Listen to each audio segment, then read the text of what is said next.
Hey guys, good evening and welcome back to my YouTube channel.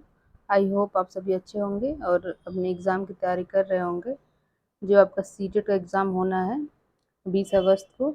तो आज हम लेके आए हैं आपका मैराथन क्लास सीडीपी का, ठीक है, चाइल्ड डेवलपमेंट का, जहाँ से क्वेश्चन आपके पूछे जाते हैं। यहाँ से वो टॉपिक लिए गए हैं जिस टॉपिक से हर साल आपके 2 से 3 नंबर आ जाते हैं, ठीक है। 2 से 3 नंबर आपका फिक्स रहता है, ठीक है। तो इसको आप वीडियो को देखिए अंत तक, इससे बहुत सारा हेल्प मिलेगा आपको।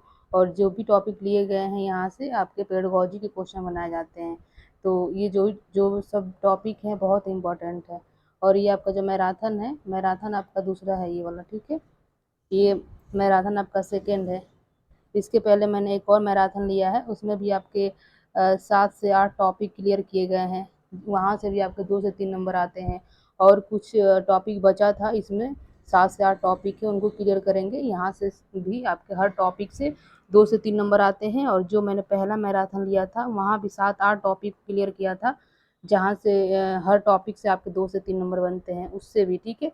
तो मैंने जब फर्स्ट मैराथन लिया था, आपका फर्स्ट वाला मैराथन, तो वहाँ मैंने क्लियर किया था आपका एनसीएफ 2005, फिर आरटीई 2009, फिर सृजनात्मकता के बारे में, फिर कॉलर वर्ग के बारे में, फिर जीन प्याजे को देखा था हमने, बुद्धि को देखा था, वाइगॉस्की को देखा था। तो ये सब थे आपके फर्स्ट मैराथन में। तो आपने वो वीडियो नहीं देखा है तो जाकर देख लीजिए।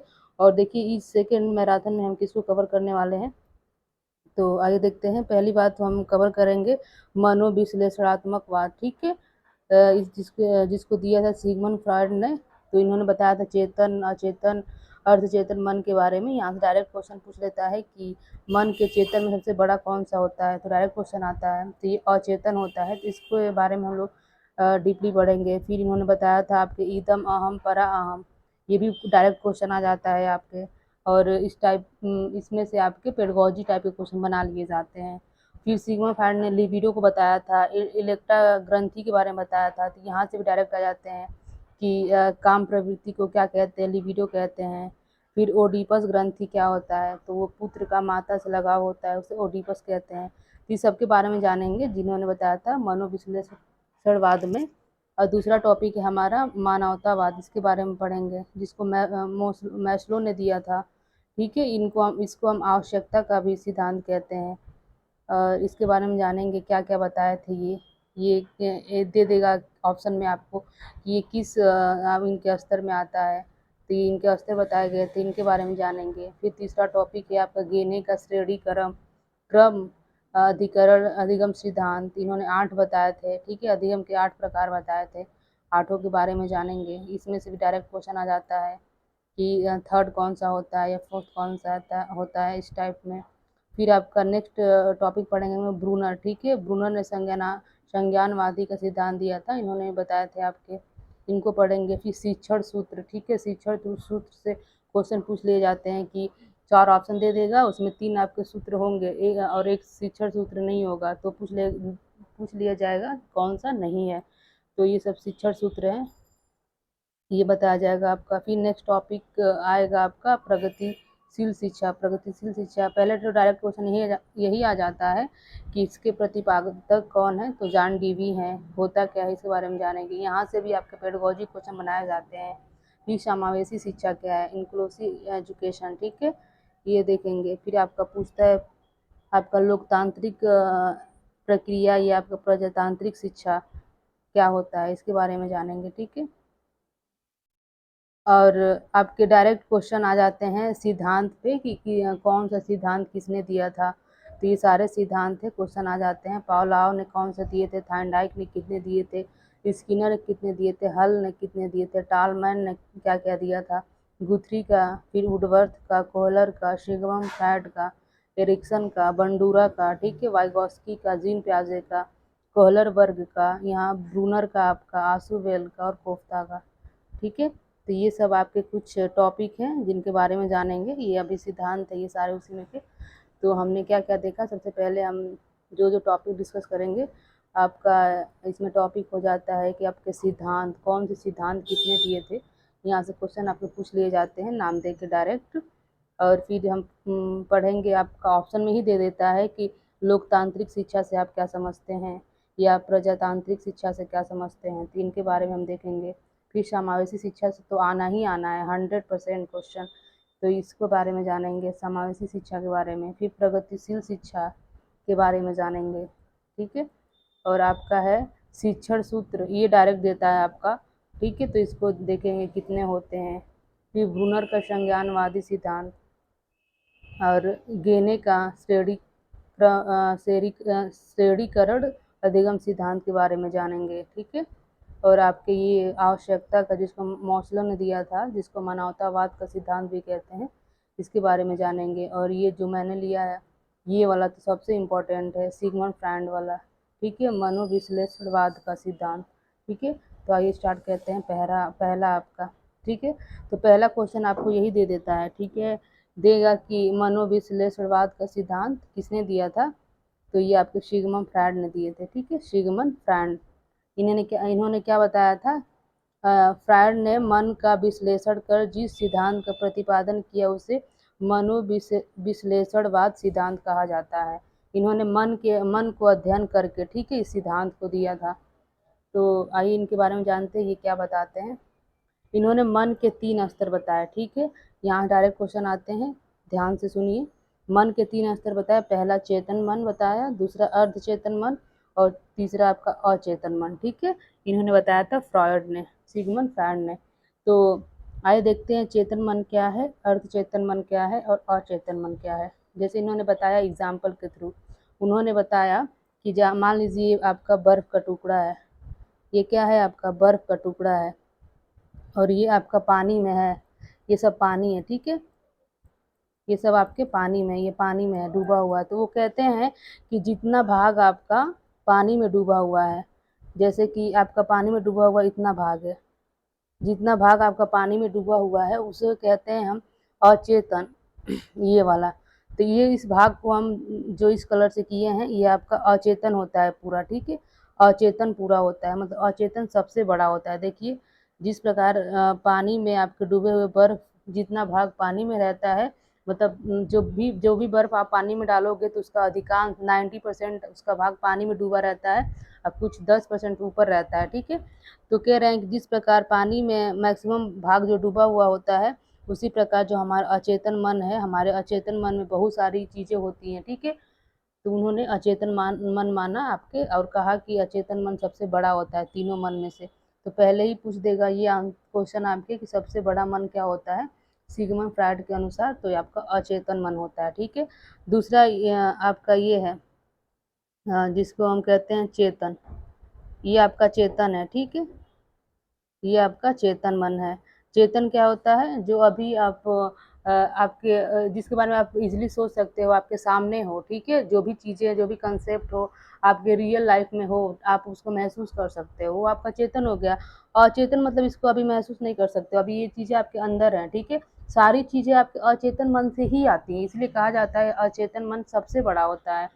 और ये देखिए जो दूसरा है आपका, ये जो है आपका दूसरा कलर कर दे रहे हैं हम आपका ये वाला येलो से।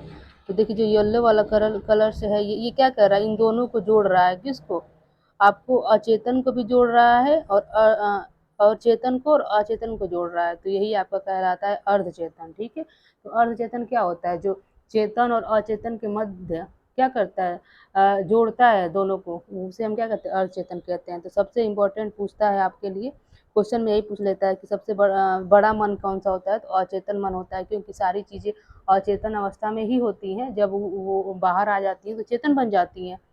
तो ये क्वेश्चन पूछ लेता है। अब पूछ लेगा सबसे महत्वपूर्ण कौन सा है, तो अचेतन ही सबसे महत्वपूर्ण होता है, ठीक है। तो इन्होंने ये मन के बारे में बताया था।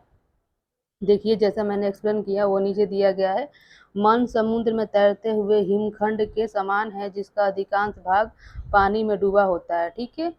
आगे आगे क्या कह रहे हैं, सिगमंड फ्रायड के अनुसार सबसे बड़ा मन अचेतन होता है और यही मनुष्य के व्यवहार को सर्वाधिक प्रभावित करता है। तो ऑप्शन में आपका आ जाएगा कौन सा मन मनुष्य के व्यवहार को सबसे ज़्यादा इफेक्ट करता है, तो आपका अचेतन होगा, ठीक है, और अचेतन सबसे बड़ा होता है। तो ये तो रहा मन के बारे में जो बताए थे सिगमंड फ्रायड ने। अब नेक्स्ट क्या बताए थे, ये मन पर शासन करने वाली 3 शक्तियाँ, ठीक है। मन पे शासन करने वाली 3 शक्तियाँ होती हैं। पहला ईदम होता है, दूसरा अहम होता है और तीसरा आपका परा अहम होता है, ठीक है। तो सबसे पहले जानते हैं ईदम, इसके बारे में भी क्वेश्चन डायरेक्ट पूछ लिए जाते हैं आपके। तो ये देखिए क्या होता है, ईदम से क्वेश्चन आता है आपका और अहम से भी आता है, लेकिन ज़्यादा ईदम से ही पूछता है। पूछ लेगा ना कि वंशानुक्रम से कौन सा मतलब आपका मन पे शासन करने वाला शक्ति है, तो आपका ईदम हो जाएगा, ठीक है। ये जन्मजात होता है, तो वंशानुक्रम से प्राप्त और सुख के सिद्धांत पर कार्य करता है, ठीक है। ये क्या करेगा, सुख के सिद्धांत पे कार्य करेगा। ये गलत सही नहीं दिखता है इसको, जहाँ इसको सुख मिलेगा वो गलत को, जो गलत काम होगा उसको भी करने की कोशिश करता है, ठीक है, ईदम। तो ये आपका जन्मजात होता है, तो यही पूछ लेगा पहले ऑप्शन देके कि ईदम कैसा होता है, जन्मजात होता है, क्या होता है। तो आपका ऑप्शन सही होना चाहिए, जन्मजात होता है और ये सुख के सिद्धांत पे कार्य करता है, ठीक है। ये चोरी को चोरी नहीं समझता है, अपने सुख के लिए चोरी भी करवा देता है हमसे, ईदम। दूसरा होता है आपका अहम, ठीक है। अहम क्या करता है, वातावरण का प्रभाव और वास्तविकता के सिद्धांत पर कार्य करता है।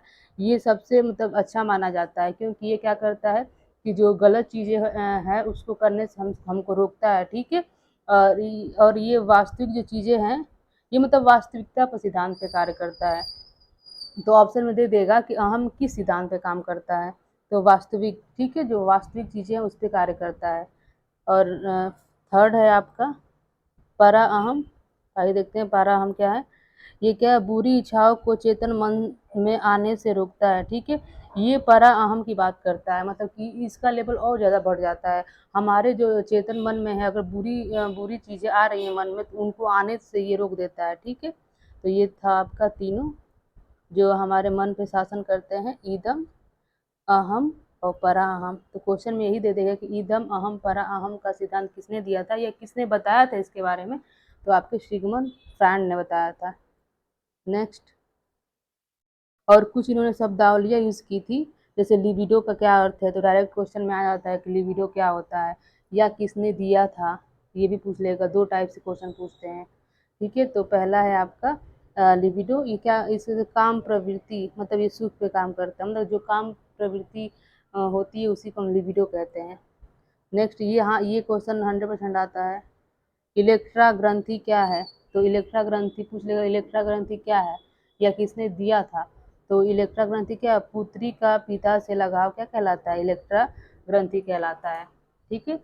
एक होता है ओडिपस ग्रंथि, ये ओडिपस, ये क्या होता है आपके, जो पुत्र होता है माता से लगाव को कहते हैं, ठीक है। जो लड़के होते हैं अपने माँ से ज़्यादा मतलब अट्रैक्ट होते हैं, मतलब ज़्यादा प्यार करते हैं उनसे, उनको ज़्यादा मानते हैं, उनसे ज़्यादा उनको लगाव होता है, उसे हम ओडिपस ग्रंथि कहते हैं। और इलेक्ट्रा ग्रंथि क्या है, जो लड़कियां होती हैं अपने पिता से जो लगाव रखती हैं उसे हम इलेक्ट्रा ग्रंथि कहते हैं। लिबिडो क्या है, काम प्रवृत्ति, काम प्रवृत्ति आप समझ सकते हैं। तो ये था पहला टॉपिक आपका सिगमंड फ्रॉइड का, ठीक है, मनोविश्लेषणात्मक सिद्धांत। अब है आपका मानवता का सिद्धांत, ठीक है, मानवता। तो आइए जानते हैं, दूसरा आपका टॉपिक स्टार्ट हो रहा है यहाँ से, मानवतावाद, ठीक है। तो इसके बारे में किसने बताया था, तो मॉस्लो ने बताया था। तो पहले तो यही बताया, पूछ लेता है। इसको हम कहते हैं आपके आवश्यकता का भी सिद्धांत कहते हैं, आवश्यकता, ठीक है, आवश्यकता का सिद्धांत भी इसे कहते हैं, याद रखिएगा। और इसको किसने बताया था, मॉस्लो ने बताया था। इन्होंने किसे बताया था, मॉस्लो सिद्धांत के अनुसार आत्मबोध मनुष्य की आवश्यकताओं का अंतिम चरण है। कह रहा है जो मनुष्य है उसके लाइफ में बहुत सारे चीज़ों की आवश्यकता है, ठीक है, लेकिन जो अंतिम आवश्यकता है उनका क्या है, आपका अंतिम आवश्यकता आत्मबोध है। मतलब आत्मबोध में क्या, खुद को जान लेना। तो मेनली इन्होंने क्या बताया था, आपकी आवश्यकताएं, मनुष्य की क्या क्या आवश्यकताएं होती हैं, कैसे उन आवश्यकताओं से वो अभिप्रेरित होता है और क्या करता है आपके स्तर बाई स्तर, ठीक है, लेवल बाई लेवल आगे बढ़ता जाता है और उनकी आवश्यकताएं क्या होती हैं और बढ़ती जाती हैं, तो इसके बारे में बताया था। तो आइए जानते हैं क्या कह रहे हैं ये। इस विचारधारा में व्यवहार का मुख्य आधार मानव की आवश्यकताएं हैं। ये कहते हैं जो जो मनुष्य होता है वो जो भी मतलब क्रिया करता है तो वो उनके अपने आवश्यकता के अनुसार करता है, ठीक है। अगर उनके पास आवश्यकता नहीं होती तो कोई क्रिया नहीं करता। मान लीजिए उनको भूख नहीं लगती तो खाने की सर्च नहीं करेंगे, ठीक है। तो मतलब ये कहते हैं मेनली कि जो भी मनुष्य जो भी व्यवहार करता है, जो भी क्रिया करता है, वो उनके आवश्यकता के अनुसार करता है। इन्होंने आवश्यकताओं को 3-4 चरण में बाँटा था, ठीक है। जैसे बोला था कि पहली कौन-सी आवश्यकता उनकी है, दूसरी कौन-सी है, तीसरी कौन-सी है, तो ऐसे बताया तो उनकी लास्ट वाली जो आवश्यकता है आत्मसिद्धि, मतलब कि क्या, खुद को जान लेना था। तो आगे देखते हैं और क्या कहते हैं। इनके प्रतिपादक आपके मैस्लो कहे जाते हैं, और एक और है इनके हेल्प किए थे इनको, कार्ल रोजर्स को भी कहे जाते हैं, लेकिन मेनली आप ऑप्शन में मारिएगा मैस्लो को, ठीक है। मैस्लो मेन है। मैस्लो का सिद्धांत क्या है, इनको हम अभिप्रेरणा या पदानुक्रमिक आवश्यकता के सिद्धांत से भी जानते हैं, ठीक है। तो ये देखिए एक ही में है ये आपका अभिप्रेरणा का पदानुक्रमिक आवश्यकता के सिद्धांत, या हम इसको मांग का सिद्धांत भी कहते हैं, मांग का सिद्धांत, ठीक है। ये आपका मानवीय सिद्धांत, या तो मांग का सिद्धांत लिख दे आपका, ये आवश्यकता का सिद्धांत लिख दे आपका, या आपका मानवीय सिद्धांत लिख दे, ये सब तीनों ये नाम से जानते हैं इसको। तो आगे जानते हैं क्या कहते हैं ये। मैस्लो ने अपने सिद्धांत में आवश्यकताओं का क्रम निर्धारण किया, मतलब वो बताए कि जो मनुष्य होता है उसकी जो आवश्यकताएं होती हैं, तो कौन सी आवश्यकता पहले आती है, उसके बाद कौन सी आवश्यकता आती है, तो ये सब क्रम बताए थे आपका। तो ये जानते हैं उनके क्रम में। तो ये डायरेक्ट आपका पेडागोजी में क्वेश्चन बना देगा, कहेगा ना मतलब कि क्वेश्चन में उसको रख देगा, कहेगा कि वो मैस्लो के मतलब किस अवस्था में है ये मनुष्य ऐसा काम कर रहा है। तो आइए जानते हैं। पहली अवस्था है इनकी, मतलब ये कहते हैं जो इनका पहला आवश्यकता है मनुष्य का, कहते हैं कि शारीरिक अवस्था आवश्यकता। वो कहते हैं कि मान लीजिए जो भी मनुष्य है वो व्यवहार करता है किस लिए, क्योंकि उसको भूख लगता है, प्यास लगता है, निंद्रा आती है, उत्सर्जन हो गया, मतलब एक्सेट्रा हो गया, मतलब मेन ये कह सकते हो जो उनकी बेसिक चीज़ है उस वो पहले में आती है, ठीक है। इसके इसके लिए पहले मनुष्य आपका व्यवहार करता है। उसके बाद सुरक्षा, अगर आपको खाने वाने की चीज़ें मिल गई, फिर उसके बाद मनुष्य सोचता है कि उसको सुरक्षा मिल जाए। सुरक्षा मतलब कि उसको किसी से खतरा ना रहे, ठीक है। तो जैसे कि वो सुरक्षा के तौर पर क्या करता है, घर लेता है, नौकरी करता है, परिवार में रहता है, संपत्ति रखना चाहता है, संपत्ति की रक्षा करता है, ठीक है। तो पहला तो आपका आ गया शारीरिक अवस्था। दूसरी अवस्था आपकी आ गई सुरक्षा, सुरक्षा, ठीक है। और तीसरी अवस्था आपकी आती है संबंध उन्मुख। अब मनुष्य ने क्या किया, पहले अपनी तो शारीरिक आवश्यकता को पूरा किया, उसके बाद खुद को सुरक्षित रखा, उसके बाद अब अपना संबंध बनाएगा दूसरों से। तो क्या करे, जैसे दोस्त बनाना, आपके मित्र बनाना, परिवार में रहना, फिर और प्रेम, मतलब इसके बाद होता है। और फोर्थ अवस्था है आपका आत्मसम्मान, जैसे कि सेल्फ रिस्पेक्ट वाली चीज़ें, तो इसके आदर सम्मान के लिए कुछ करता है, आपके आत्मविश्वास आना, उपलब्धियाँ, प्रतिष्ठा, ये सब चीज़ें आ जाती हैं। और सबसे लास्ट में आता है आत्मसिद्धि, मतलब क्या, स्व अनुशासन की बात करता है, नैतिकता आ जाती है, आत्मसिद्धि, सृजनात्मकता आ जाता है, ठीक है। तो ये इन्होंने आपके मुख्यतः 5 बताए थे। तो ये आपका ऐसे चलता है नीचे से ऊपर, मतलब कि सबसे पहले आपका ऐसे चलेगा, सबसे पहले आपका शारीरिक आवश्यकता आएगा, फिर सुरक्षा आएगा, फिर संबंध उन्मुख आवश्यकता आएगा, फिर आत्मसिद्धि आवश्यकता आएगा, फिर आत्मसम्मान आएगा, उसके बाद आत्मसिद्धि। तो ऑप्शन में दे देगा आपको, और क्रम बनाने के लिए कह देगा क्रम, ठीक है। तो आपको याद रहेगा।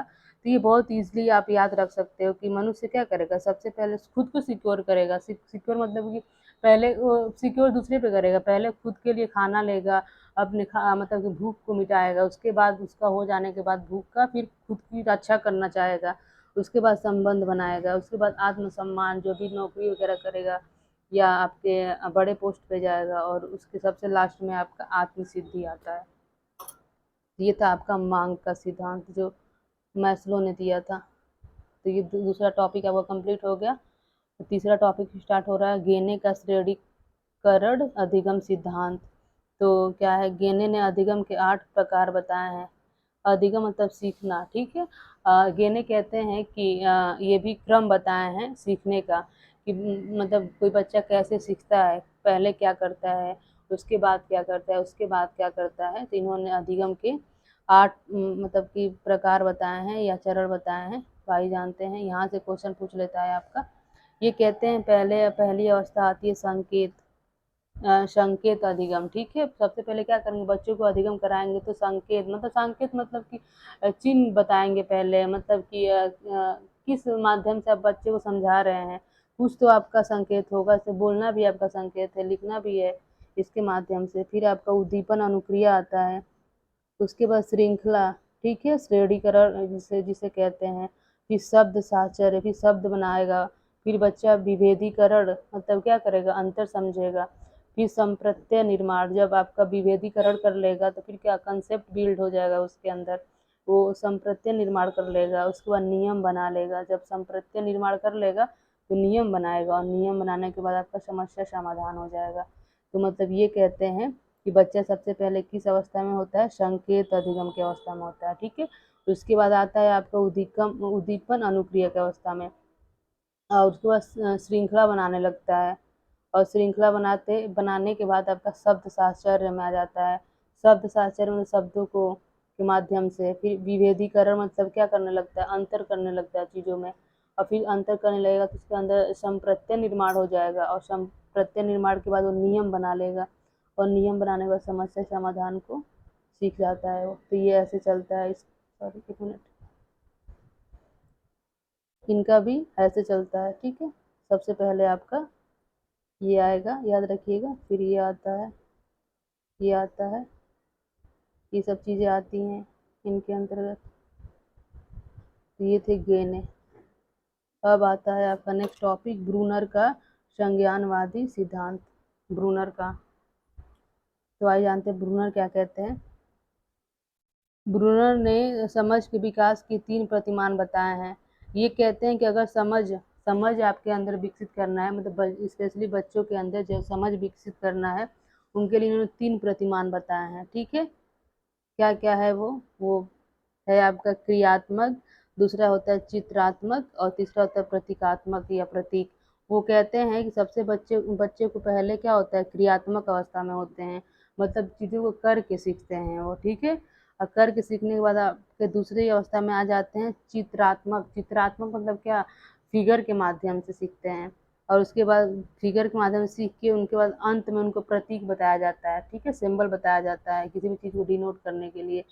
तो ये आपको क्रम में करने के लिए दे देगा, क्रियात्मक, चित्रात्मक, प्रतीकात्मक।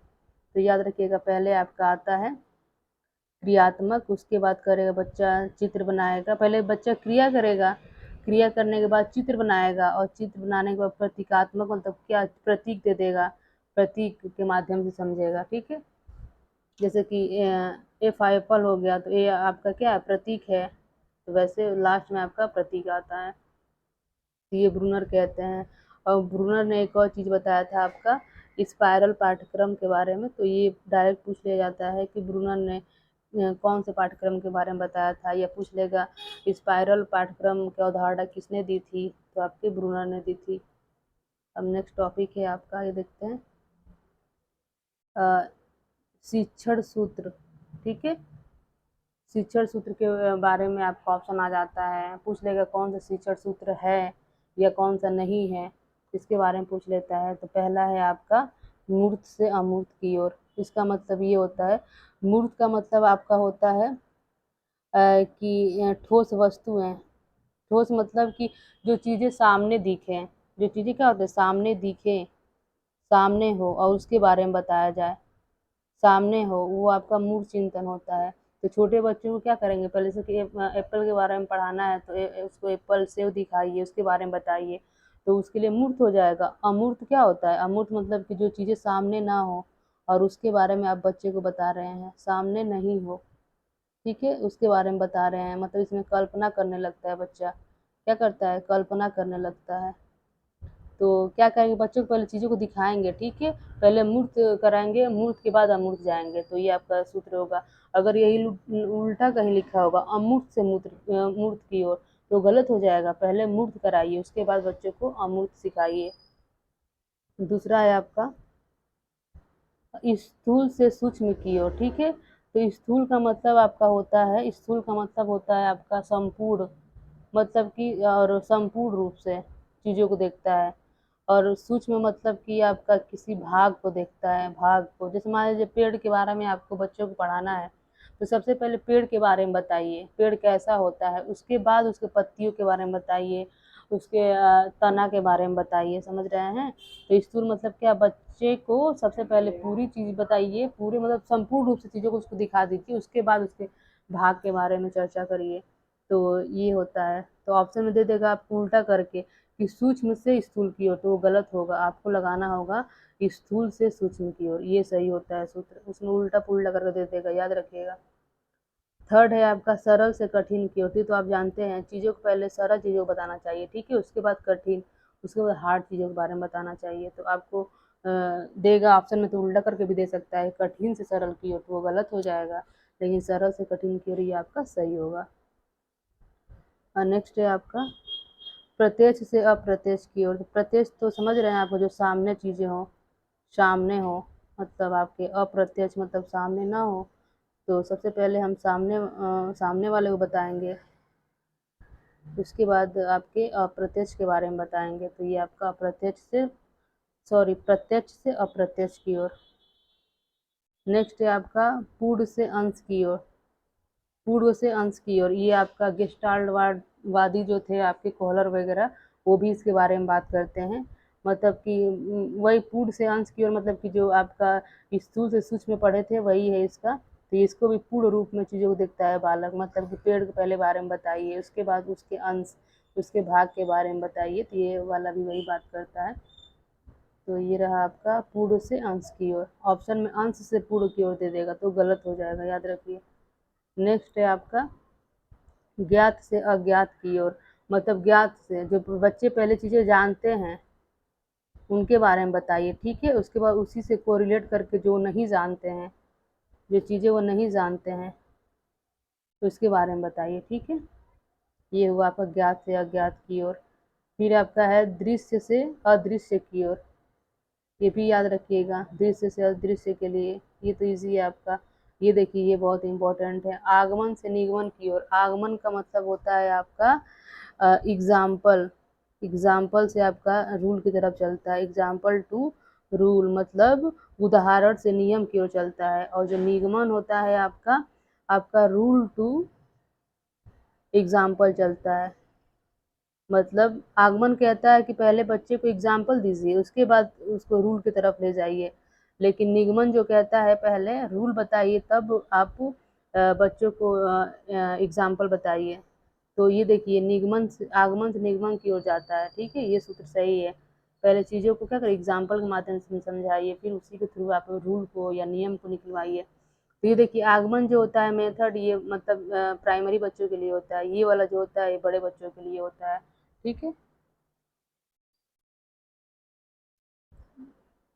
नेक्स्ट है आपका स्थानीय से वैश्विक की ओर। स्थानीय मतलब समझ रहे होंगे, जो लोकल चीज़ें हैं, पहले आसपास की चीज़ों के बारे में बताइए, फिर वैश्विक तरफ ले जाइए। नेक्स्ट है आपका अनुभव से तर्क की ओर। बच्चे को पहले अनुभव प्रदान करिए, ठीक है, उसके बाद अनुभव आ जाएगा तो वो तर्क ऑटोमेटिक करने लगेगा। तो ये हो गया। नेक्स्ट है आपका विश्लेषण से संश्लेषण की ओर। ये बहुत इंपॉर्टेंट है।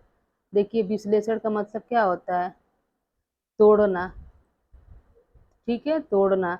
और संश्लेषण का मतलब होता है जोड़ना। ये देखिए, जो बच्चा होता है सबसे पहले चीज़ों को तोड़ता है, उसके बाद उसको जोड़ता है। कभी देखा है आपने, पहले चीज़ें बच्चा आप तोड़ा हुआ उसको दे दीजिए, चीज़ें को जोड़ पाएगा, नहीं जोड़ पाएगा। जब उसको तोड़ेगा अपने सामने, उसके बाद वो जोड़ेगा। तो याद रखिएगा, पहले हम विश्लेषण कराएंगे बच्चे से, तब संश्लेषण कराएंगे। बच्चे क्या करता है, पहले चीज़ों को तोड़ता है, उसके बाद चीज़ों को जोड़ता है। तो ये आपका विश्लेषण से संश्लेषण की ओर हो गया। नेक्स्ट है आपका अनिश्चित से निश्चित की ओर, ठीक है, ये लास्ट सूत्र था आपका। तो ये सब आपके सूत्र हैं, याद रखिएगा, शिक्षण सूत्र हैं, पूछ लिए जाते हैं। अब नेक्स्ट है आपका प्रगतिशील शिक्षा। तो ये डायरेक्ट आपको ऑप्शन में आ जाता है कि जो प्रगतिशील शिक्षा है इसके प्रतिपादक कौन है। तो ये आपके जॉन डीवी हैं, ठीक है, इसके प्रतिपादक आपके जॉन डीवी हैं। अब देखते हैं आपके जो प्रगतिशील शिक्षा है वो क्या होता है। तो वह शिक्षा जिसका उद्देश्य बालक के अंतर्निहित शक्तियों का सर्वांगीण विकास करना है, जिसे वह जीवन में आने वाले समस्याओं को समाधान कर सके, वो आपका प्रगतिशील शिक्षा है। जानडीवी कहते हैं कि जो शिक्षा का उद्देश्य है वो आपका बच्चे में जो अंतर्निहित शक्तियाँ हैं उसका सर्वांगीण विकास करना है, ठीक है। अगर आप सर्वांगीण विकास कर लेंगे तो बच्चे के जीवन में आने वाली जो समस्याएं हैं उनसे क्या कर लेगा, समाधान कर लेगा। तो सर्वांगीण विकास का मतलब आपका हो गया मानसिक विकास, ठीक है। मानसिक विकास करिए, उसका पूरा संवेगात्मक विकास करिए, सामाजिक विकास करिए, मतलब कि जो भी विकास के पक्ष हैं सभी का विकास करना जरूरी है, ठीक है। मानसिक विकास हो गया आपका, संवेगात्मक विकास हो गया, सामाजिक विकास हो गया, भाषाई विकास हो गया, ये सब चीज़ें अगर सारी चीज़ों का विकास हो जाएगा उसी को हम सर्वांगीण विकास कहते हैं। अगर किसी भी बच्चे के अंदर ये सर्वांगीण विकास कर दिया जाता है तो वो अपने भावी जीवन में किसी भी समस्याओं के समाधान को कर लेता है। इसी को हम क्या कहते हैं, प्रगतिशील शिक्षा के नाम से जानते हैं, ठीक है। तो ये बताते हैं आपके जान डीवीज के बारे में। नेक्स्ट है आपका समावेशी शिक्षा। यहाँ से भी क्वेश्चन डायरेक्ट आता है। इससे तो आपके सीडीपी का क्वेश्चन ऐसा मिलेगा ही नहीं जिसमें आपको समावेशी शिक्षा के बारे में ना पूछा जाए, ठीक है। अगर उसमें नहीं पूछता है तो किसी और सब्जेक्ट में पूछ लेता है। ये क्या है, समावेशी शिक्षा का मतलब जानते हैं। तो वह शिक्षा जिसमें विशिष्ट बालकों और सामान्य बालकों को एक साथ विद्यालय में पढ़ाया जाता है उसे समावेशी शिक्षा कहते हैं। तो समावेशी शिक्षा का मतलब ये होता है कि कोई बालक सामान्य बालक हो और जो विशिष्ट बालक हो उनको आपको एक ही स्कूल में, ठीक है, एक ही पाठ्यक्रम के साथ उसको पढ़ाना चाहिए, ठीक है। तो पहली बात क्या आप समझ जाए कि सामान्य बालक क्या होता है। तो सामान्य बालक क्या होते हैं, जिनकी आईक्यू क्या होती है, आपका 90 से 110 के बीच में होती है, जिसका आईक्यू बुद्धि लब्धि आपकी 90 से 110 के बीच में होती है, उनको हम सामान्य बालक कहते हैं। और विशिष्ट बालक में आपके बहुत सारे बालक आ जाएंगे, आपके प्रतिभाशाली बालक आ जाएंगे, प्रतिभाशाली बालक भी आ जाते हैं, फिर आपके दिव्यांग बालक आ जाएंगे, और फिर आपके जो मंद बुद्धि बालक है वो आ जाएंगे। तो विशिष्ट मतलब क्या है, वो विशिष्ट बालक है। और प्रतिभा उसमें मतलब बहुत आईक्यू वाले भी आ सकते हैं, ठीक है, उस और बहुत कम आईक्यू वाले भी आ सकते हैं। तो जो प्रतिभाशाली बालक होते हैं उनकी आईक्यू क्या होती है, 140 प्लस होती है, मतलब 140 से अधिक उनकी आईक्यू होती है। तो कहने का मतलब ये है कि ये समावेशी शिक्षा जो है इसलिए कहता है बच्चों को कि सामान्य बच्चों को और विशिष्ट बच्चों को एक साथ पढ़ाइए, क्योंकि जो दिव्यांग बच्चे होते हैं उनके अंदर हीनता की भावना आने लगती है। वो क्या अपने आप में सोचने लगते हैं कि वो सामान्य बच्चों की तरह नहीं है, उनके अंदर कुछ कमी है। तो इन सब दूर को मतलब इन सभी चीज़ों को दूर करने के लिए सामाजिक शिक्षा का प्रावधान किया गया है, ठीक है, कि सभी बच्चों को एक साथ जोड़ा जा सके। और जो सामान्य बच्चे हैं वो विशिष्ट बच्चों के प्रति मतलब अच्छा व्यवहार सीखें, ठीक है, अच्छे नैतिक विकास करें, इसके लिए समावेशी शिक्षा पे बल दिया गया है। तो ये था आपका समावेशी शिक्षा। अब पूछता है आपका प्रजातांत्रिक शिक्षा क्या है। इसको हम लोकतांत्रिक शिक्षा भी कहते हैं। तो ऑप्शन में आता है आपका कि प्रजातांत्रिक शिक्षा या लोकतांत्रिक शिक्षा में से कोई एक दे देगा, कहेगा क्या है ये, ठीक है। तो आइए जानते हैं क्या है आपका लोकतांत्रिक शिक्षा या प्रजातांत्रिक शिक्षा। वह शिक्षा जिसमें उद्देश्य का निर्धारण अधिगम अनुभव और छात्र की जांच शिक्षक और छात्र मिलकर करते हैं। मतलब कि वह शिक्षा जिसमें आपका जो उद्देश्य निर्धारण किया गया है शिक्षा का, उसका मतलब जांच जो है शिक्षक और छात्र दोनों मिलकर करते हैं। जैसे कि नॉर्मल आपके जो टीचिंग है उसमें क्या होता है, जो शिक्षा का निर्धारण होता है या उद्देश्य होता है बस शिक्षक ही मतलब करता है। लेकिन प्रजातांत्रिक या लोकतांत्रिक शिक्षा में क्या होता है कि जो भी शिक्षा का उद्देश्य है उसका निर्धारण आपके शिक्षक और छात्र दोनों मिलकर करते हैं, ठीक है, याद रखिएगा, शिक्षक और छात्र दोनों मिलकर करते हैं उद्देश्य का निर्माण, ठीक है। यही आपका कहलाता है प्रजातांत्रिक शिक्षा।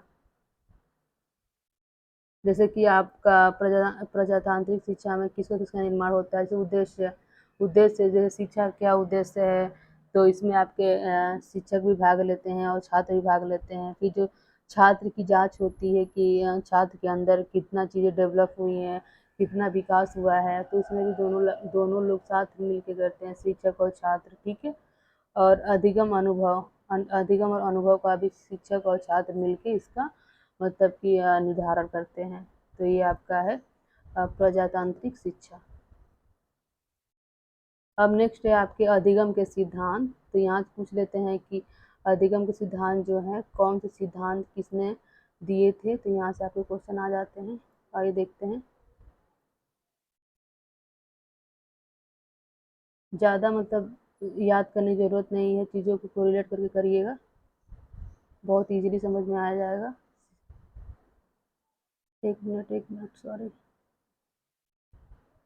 ये देखिए अधिगम के सिद्धांत हैं, यहाँ इनका प्रतिपादक किधर इस साइड दिया गया है। जैसे कि आपको पता है शास्त्रीय अनुबंधन का सिद्धांत, या इसको हम सहज अनुबंधन भी कहते हैं, या इसे हम प्राचीन अनुबंधन कहते हैं, या इसे अनुकूलित प्रत्यावर्तन का सिद्धांत भी कहते हैं, या एस बॉन्ड कहते हैं सिद्धांत। तो ये सबका सिद्धांत किसने दिया था? पावलोव को। ये सब एक ही सिद्धांत है, ठीक है। जो शास्त्रीय पावलोव का शास्त्रीय अनुबंधन सिद्धांत है उसको हम सहज अनुबंधन भी कहते हैं, प्राचीन अनुबंधन भी कहते हैं, अनुकूलित प्रत्यावर्तन का सिद्धांत भी कहते हैं, और एस बॉन्ड थ्योरी भी कहते हैं, ठीक है। अब नेक्स्ट है आपका थॉर्नडाइक का, जिन्होंने भूल एवं प्रयत्न प्रयास का सिद्धांत दिया था। तो उसी को हम कई सारे नाम से जानते हैं। भूल एवं प्रयास का सिद्धांत को किस किस नाम जानते हैं आपके? प्रयत्न एवं त्रुटि का सिद्धांत, उद्दीपन अनुक्रिया का सिद्धांत, संबंधवाद का सिद्धांत। तो ये पूछा गया है क्वेश्चन आपका कि संबंधवाद का सिद्धांत किसने दिया था? तो थॉर्नडाइक ने दिया था, ठीक है। तो ये सब एक ही सिद्धांत के नाम है इनके, जो है भूल एवं प्रयत्न सिद्धांत का। नेक्स्ट है आपका स्किनर का। स्किनर ने क्या क्या बताया था आपका? इन्होंने कहा था सक्रिय अनुबंधन का सिद्धांत, ठीक है। आपका क्रिया प्रस्तुत का सिद्धांत, और इसको ऑपरेंट सिद्धांत भी कहते हैं, और अनुक्रिया उद्दीपन का सिद्धांत इसे कहते हैं। फिर RS अनुबंधन सिद्धांत, ये सब किसने दिया था? स्किनर ने दिया था। नेक्स्ट है आपका हल ने कौन कौन से सिद्धांत दिए थे आपका? सबलीकरण का सिद्धांत, ये आपका क्वेश्चन आया हुआ है कि सबलीकरण का सिद्धांत किसने दिया था? तो हल ने दिया था। फिर पूर्णबलन का सिद्धांत, ये भी हल ने दिया था। और ये टॉलमैन से पूछता है क्वेश्चन, पूछ देगा चीन अधिगम का सिद्धांत किसने दिया था, या इसको प्रतीक अधिगम भी कहेंगे। चीन को प्रतीक कहते हैं, या साइन कह देगा, साइन अधिगम का सिद्धांत। ये सब इसी का नाम है, ठीक है, इसी का नाम है सब। ये टॉलमैन ने दिया था। तो यहाँ से पूछता है, इन दोनों का पूछ लेता है, याद रखिएगा। फिर स्किनर वाला भी पूछता है। नेक्स्ट है आपका गुथरी का, इनका भी पूछता है, पूछेगा समीपता का सिद्धांत किसने दिया है, या आपका समीप अनुकूलन का सिद्धांत, दोनों एक ही है, ये दिए हैं गुथरी ने। फिर वुडवर्थ का SOR बॉन्ड बहुत बार पूछा है कि SOR बॉन्ड किसने दिया था? तो ये आपका वुडवर्थ ने दिए थे। नेक्स्ट है आपका कोहलर, अंतर्दृष्टि का सिद्धांत जिसे कहते हैं, और सूझ का सिद्धांत। सूझ का सिद्धांत को हम अंतर्दृष्टि का सिद्धांत कहते हैं, जिसने कोहलर ने दिया था। नेक्स्ट है आपका सिगमंड फ्रायड, जो अभी पढ़े हैं आप, मनोविश्लेषणात्मकवाद का सिद्धांत दिए थे। फिर मनोलैंगिक का सिद्धांत यही दिए थे, याद रखिएगा। फिर एरिक्सन किसका दिए थे? मनोसामाजिक सिद्धांत दिए थे। और बंडूरा एवं वाल्टेयर्स, इन्होंने सामाजिक अधिगम के सिद्धांत दिए थे। मॉडल प्रतिरूपण का सिद्धांत दिए थे। फिर वाइगॉस्की, ये सामाजिक सांस्कृतिक का सिद्धांत दिए थे। फिर इसको हम सहयोगी अधिगम का सिद्धांत ये दिए थे, उन्हीं को कहते हैं। और इन्होंने इसमें क्या बताया था आपका? पाड़ के बारे में बताया था, ZPD के बारे में बताया था, ये सब इन्हीं के बारे में बताया था। यहाँ से डायरेक्ट क्वेश्चन आ जाते हैं कि ZPD का सिद्धांत किसने दिया था, पाड़ का सिद्धांत किसने दिया था? तो सब वाइगॉस्की ने दिया था, ठीक है। उसके बाद आता है आपका नेक्स्ट जीन पियाजे का सिद्धांत। तो जीन पियाजे ने आपका संज्ञानात्मक विकास का सिद्धांत दिया था, बहुत इंपॉर्टेंट है, यहाँ से क्वेश्चन आते हैं। इसके पहले मैंने इनके टॉपिक कराए हैं आपके, वाइगॉस्की कराया है, फिर बुद्धि का सिद्धांत कराया था मैंने, जिसमें बुद्धि में बहुत सारे आते हैं, त्रिविमी का सिद्धांत, आपके गिलफोर्ड का सिद्धांत, ये सब कराया था मैंने। द्विकारक का सिद्धांत, वन कारक का, ये सब बताया था मैंने, वहाँ से क्वेश्चन आते हैं। और जीन पियाजे के बारे में तो आपको पता ही होगा, स्कीमा के बारे में उन्होंने बताया था, स्कीमा, ठीक है। तो यही पूछ लेता है स्कीमा के बारे में किसने बताया था। फिर इन्होंने जो 4 अवस्थाएं बताई थी, संक्रियात्मक अवस्था, पूर्व संक्रियात्मक अवस्था, मूर्त अवस्था, अमूर्त अवस्था, तो इनके चारों अवस्थाओं से क्वेश्चन आ जाता है। मैंने वीडियो में करा रखा है, आप देख लीजिएगा। नेक्स्ट है आपका कोहलर वर्ग। इन्होंने किसके बारे में बताया था, नैतिक विकास सिद्धांत के बारे में बताया था इन्होंने। ठीक है, इसमें आपके 6 चीज़ें बताई थी, आपके अच्छा लड़का, अच्छा लड़की का, फिर आपका आदान प्रदान का, तो उसमें कानून व्यवस्था का 6 बताया था, 6 में से पूछ लेता है इनके। और नेक्स्ट है आपका ब्रूनर। ब्रूनर ने संज्ञानवादी अधिगम का सिद्धांत बताया था। ठीक है। आशुवेल, इन्होंने अर्थपूर्ण शाब्दिक अधिगम का सिद्धांत बताया था। कोफ्ता ने पदार्थ सिद्धांत बताया था। ठीक है। तो ये सब आपके और भी हैं। ये देखिए नेक्स्ट है आपका, ये लास्ट है, कार्ल रोजर्स, इन्होंने अनुभवजन्य सिद्धांत बताया था। कूट लेविन ये पूछता है आपका कि क्षेत्र का सिद्धांत किसने दिया था, तो कूट लेविन ने। सदिश विज्ञान का सिद्धांत इन्होंने दिया था। फिर तल रूपी का भी पूछ लेता है कि तल रूप का सिद्धांत किसने दिया था, तो कूट लेविन ने दिया था। और तो आप तो अभी इसका गेने का पढ़े ही हैं कि गेने का सिद्धांत, तो श्रेणीकरण का सिद्धांत किसने दिया था, तो आपके गेने ने दिया था। तो ये थे आपके आज का क्वेश्चन जो था, जिसमें आपके 7 से 8 टॉपिक थे। ये सब आपके बहुत इम्पोर्टेंट टॉपिक है, यहाँ से आपके एग्ज़ाम में क्वेश्चन बनते हैं। और इसके पहले मैंने जो वीडियो डाला है उसमें भी 7 से 8 टॉपिक है, तो आपके मैक्सिमम 90% आपके पेडागोजी के जो क्वेश्चन है या CTP के क्वेश्चन है सब क्लियर कर दिए गए हैं। तो एग्ज़ाम में जाने से पहले दोनों वीडियो को अवश्य देखिए, और आपके वहाँ से 90% आपके क्वेश्चन क्लियर हो जाएंगे। और याद रखिए जो पेडागोजी क्वेश्चन होता है वो आपके जितने भी आपके सिद्धांत हैं या जितने भी कंसेप्ट हैं आपके साइकोलॉजी के, उसी के बेस पे बनाए जाते हैं। तो आपको कंसेप्ट क्लियर होना बहुत ज़रूरी है पेडागोजी क्वेश्चन सॉल्व करने के लिए। तो जितने भी इम्पोर्टेंट टॉपिक हैं मैंने सारे करा दिए। तो जैसे कि हमने ये सिद्धांत बताए हैं आपके, फिर उसके बाद हमने गेने के बारे में बताया, प्रजातांत्रिक शिक्षा क्या होता है, समावेशी शिक्षा के बारे में पढ़ा हम लोगों ने, प्रगतिशील शिक्षा क्या होता है इसके बारे में पढ़ा। ठीक है। फिर शिक्षण सूत्र क्या होते हैं, शिक्षण सूत्र मतलब जिसका यूज़ करके टीचर क्या करता है, टीचिंग कराता है, इसके लिए होता है शिक्षण सूत्र। फिर ये ब्रूनर का संज्ञानवादी सिद्धांत पढ़े हम लोगों ने, गेने का श्रेणीकरण पढ़ा, बहुत इम्पोर्टेंट है। मैस्लो का तो बहुत ज़्यादा इम्पोर्टेंट है। और सिग्मंड फ्रॉइड का यहाँ से 3-4 क्वेश्चन बन जाते हैं, और हर पेपर में बना है। अगर ये आपको PDF चाहिए तो टेलीग्राम का लिंक है आपका, ये रहा DLED स्टडी क्लासेस, सब स्मॉल लेटर में है, इस पर जुड़ जाइए। और अगर ये आपका लिंक टेलीग्राम का डिस्क्रिप्शन बॉक्स में भी दिया गया है, वहाँ से डायरेक्ट क्लिक करके आप वहाँ पे जुड़ सकते हैं। और बाकी मैंने EVS के आपके 2-3 मैराथन क्लास कराए हैं, EVS। ठीक है, वहाँ से आपके 90% क्वेश्चन सॉल्व हो जाएंगे। तो वो भी आपके प्ले लिस्ट में है, जाकर देख लीजिए। 3 से 4 आपके यहाँ से 3 से 4 वीडियो दिए गए हैं मैराथन दिए गए हैं। ठीक है, तो वहाँ से जाके उनको देख जाइए, आपकी EVS से भी सारे क्वेश्चन क्लियर हो जाएंगे। और प्लस मैंने मैथ का मैं प्रीवियस ईयर का डेली क्वेश्चन कराती हूँ, तो मैथ का भी मतलब 4-5 वीडियो है आपका, वो सब प्रीवियस ईयर पे ही है। तो मैथ आपका इजीली हो जाएगा, क्योंकि मैथ बहुत इजी आता है आपको। मैथ को सॉल्व करने के लिए जितने भी प्रीवियस ईयर के क्वेश्चन पेपर पड़े हुए हैं उसको सॉल्व कर लीजिए, क्योंकि सीटेट का पैटर्न होता है वो फिक्स होता है। ठीक है, तो आप इजीली मैथ भी आपका हो जाएगा, EVS हो ही गया आपका, फिर CDP भी हो गया। बाकी आप हिंदी में आपका 2 पैराग्राफ आता है, एक गद्य आता है, एक पद्य आता है, तो वहाँ से आप पैराग्राफ को रीड करते रहिए, वहाँ से आपके 15-15 क्वेश्चन बन जाते हैं आपके पैराग्राफ से, हिंदी हो या चाहे इंग्लिश हो या आपका संस्कृत हो। तो वहाँ से 15 क्वेश्चन तो आपके फिक्स रहते हैं। अगर आप पैराग्राफ को कर ले जाते हो तो आपके 15 नंबर फिक्स हो जाते हैं, हिंदी से, इंग्लिश से और आपके संस्कृत से। तो उसको आप सबको सेल्फ स्टडी करते रहिए, पैराग्राफ को सॉल्व करते रहिए, और सारे सब्जेक्ट आपके बहुत ईजिली हो जाएंगे, क्योंकि सीटेट बहुत ईजी पेपर है, एग्ज़ाम है, तो आप इजीली उसको क्रैक कर सकते हैं अच्छे स्ट्रेटजी के साथ। तो बस क्या करिए, आप प्रीवियस ईयर के क्वेश्चन को जितना आप सॉल्व कर सकते हैं उतना सॉल्व करिए, और बाकी okay, all the best, thank you.